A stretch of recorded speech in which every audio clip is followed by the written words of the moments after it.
So Brexit is a reality not only for the United Kingdom and Great Britain and Northern Ireland, but also for all the great cities and countries surrounding the United Kingdom. Well, there's a bit of water. So how do major cities, trading cities like the beautiful city in North Germany, Hamburg, do with the Brexit? How do the companies see the Brexit after over a year of it? I was invited to discuss the impact of Brexit and what we're going to do now in a recent webinar discussion. And I've recorded this session so that you can be part of it as well. And you can see what arguments we made and join the debate. So if you're ready to discuss the view of Brexit from the European major cities, then this is the presentation for you. Are you ready to go?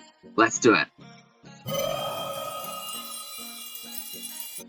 Yeah, so I'm here in the top corner. Obviously, I've delivered this in German, but you know, for some of us, it's quite much better to have it in English, so we just translated it into English. So this was a webinar that was delivered together with the Konrad Adenauer Stiftung and the Hamburg Customs Academy, the Zoll Academy, on the question of the effects of Brexit on Hamburg's economic and trade relations. I was asked to make a bit of a presentation or share my point of view.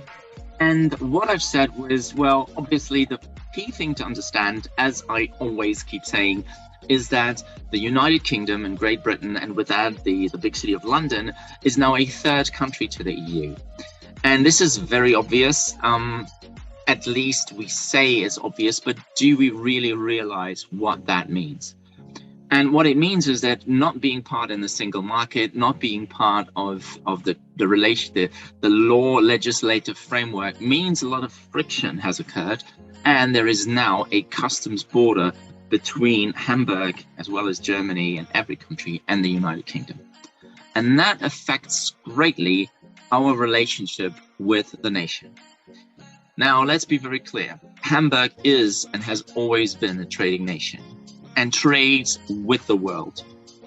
So the idea of customs declarations, the idea of import controls is not new, not at all.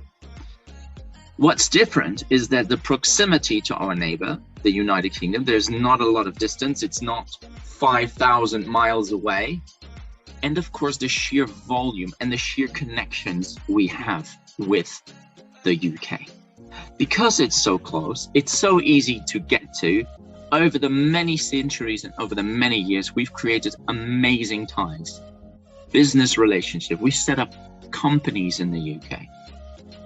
British businesses have set up in Hamburg.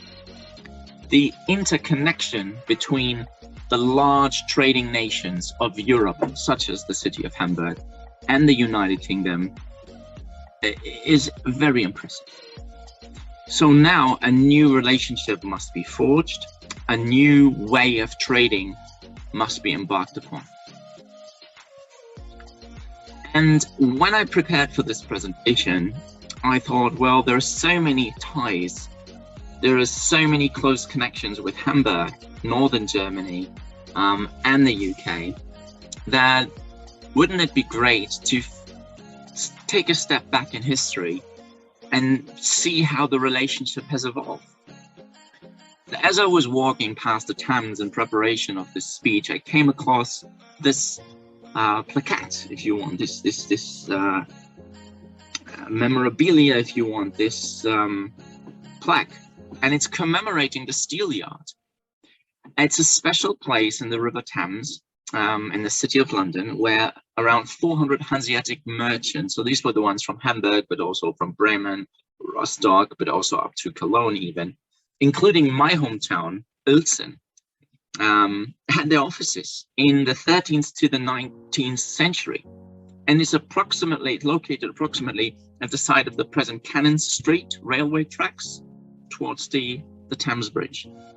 So there was actually talk of a self-governing enclave where trade between Hamburg, Northern Germany, by and large, was held outside the normal legislative framework that was governed around London and the UK at that time. And of course, one of the most famous trades was the linen trade. And my town, my hometown, Uelzen, which is a Hanseatic town, was part of that very impressive cloth trade. And that trade, that Uelzener Leinentücher, were sold, so we believe, in the Stahlhof to London in the 16th century. So there's always been a connection between Northern Germany and the UK, and in this instance, particularly London. You could almost say there was a little bit of German territory in London, hey? So maybe like a free port? That seems to be a thing, so maybe that was a mini free port in the past. The point is, this Steelyard, if you look through its history, has gone through ups and downs, or intensification of trade between Hamburg, between Northern Germany and the UK, and there were bitter wars. And still today in the city of London, it's Museum of London, you can see this this coat of arms, which talks about the merchant of the Hanseatic League. So there were lots of ups and lots of downs. There was even an enclave where trade was happening. Then that enclave got sold off, had more powers, had less powers. The point I guess I'm trying to make is that the relationship between the UK and its neighbors has always evolved, and trade was always part of it. As history shows, sometimes we had more of it, sometimes we had less of it, sometimes we were good friends, sometimes we were more closer acquaintances. But one thing that stayed the same was there was always trade. So trade continues. And Brexit is another form of changing the relationship between the UK and Hamburg, the UK and Northern Germany, the UK and France, the UK and Belgium. But one thing's for sure, trade will find its way. If I think about Brexit, so the issue at hand, I am sometimes reminded of wanting to square the circle. Do you know what squaring the circle actually means? It means this graphic conversion of a circular area and then trying to use only a compass and a ruler in order to recreate that circle. And one quickly realizes that you can't just use a compass and a ruler to make a circle. That's just impossible. So today, it's like a proverb, it's like an idiom that stands, it's like a metaphor that stands for an unsolvable task, and that it's something, you know, that can't be resolved. Squaring the circle means making the impossible possible. And in a nutshell, in a way, I could see Brexit such as trying to make the impossible possible. Because at the face of it, no matter how you turn it, Brexit means considerable additional work for companies. And that's putting it mildly. There are quite a lot of costs, whether you're trading in Hamburg or whether you are trading anywhere else in the world. There's lots of costs when it comes to Brexit because of the administrative procedures. There's a lot of complexity in this as well. The supply chains are affected. And some companies might even say, with all this administrative procedure, with all these extra costs eroding their profits, is it still worth doing at all? And then, however, on the other side, you see that the UK is still a very, very big market. The UK is a growth market in the longer term. There are still 70+ million consumers. There are free ports that are coming. There are 8 free ports, and that must mean something. That must make it easier to trade. Now, you heard the term Singapore on Thames before, and there are guarantees and assurances that there is no deregulated United Kingdom at the doorstep of the EU. However, there is still an attempt and a requirement, really, for the government to prove the worthiness of Brexit. So that the government wants a Brexit dividend, and therefore this means laws will change. And in a way, no matter how much you try to say it's not true, there is divergence and there is a possibility for a bit of a Singapore on Thames to emerge. And then, of course, you have, Hamburg has London has so many strong ties with each other. You can't just stop that. There are Hamburg businesses in the UK, as I've said, and there are UK businesses situated in Hamburg, massive corporations. You don't just stop that because of Brexit.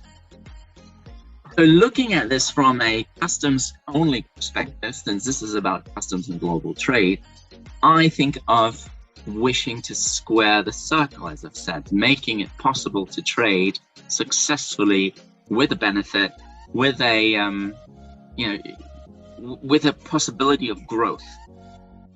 And it's like an impossible task that you've got to make possible.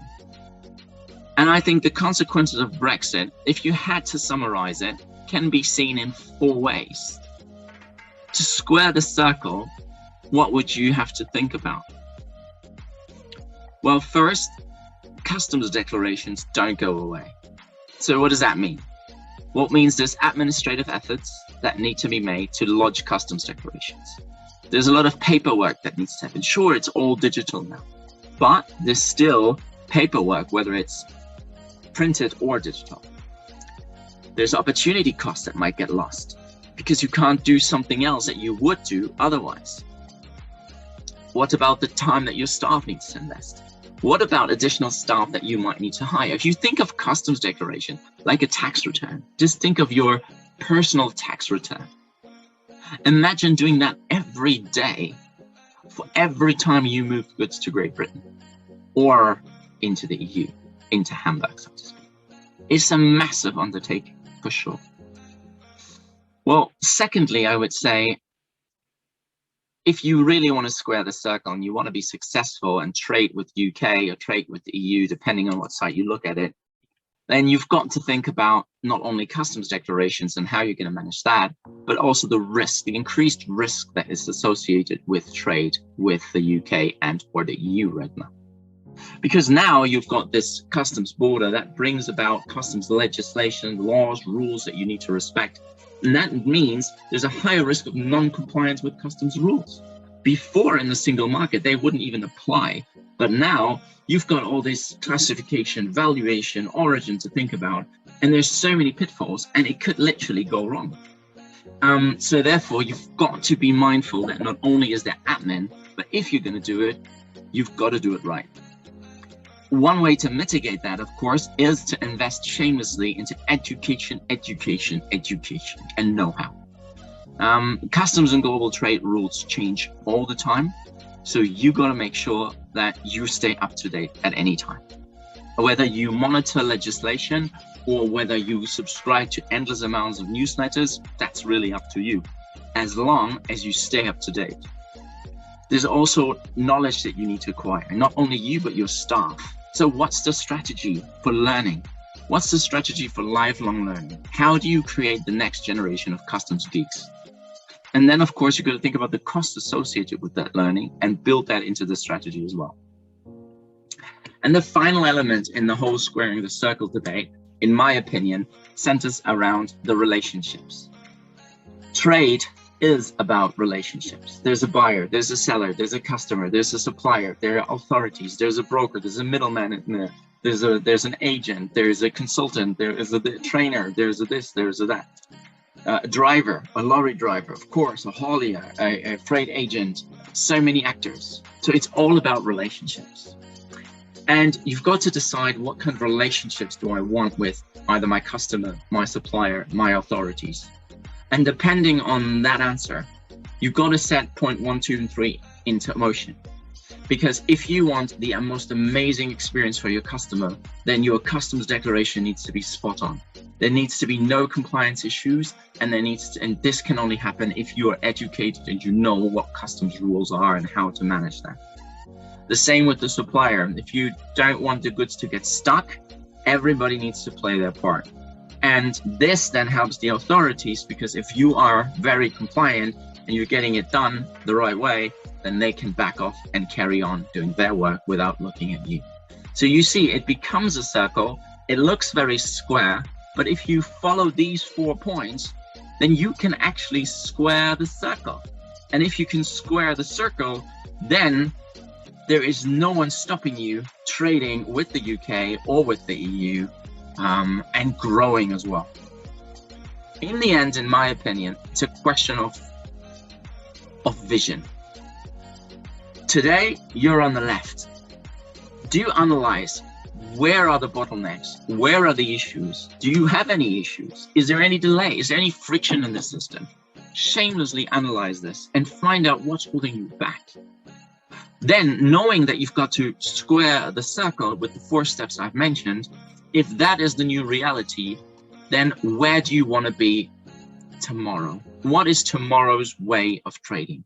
What is the to-be state? And how are you going to get there? So these are the things I'd like you to think about if you are thinking about growing your business when trading with the United Kingdom and or the EU.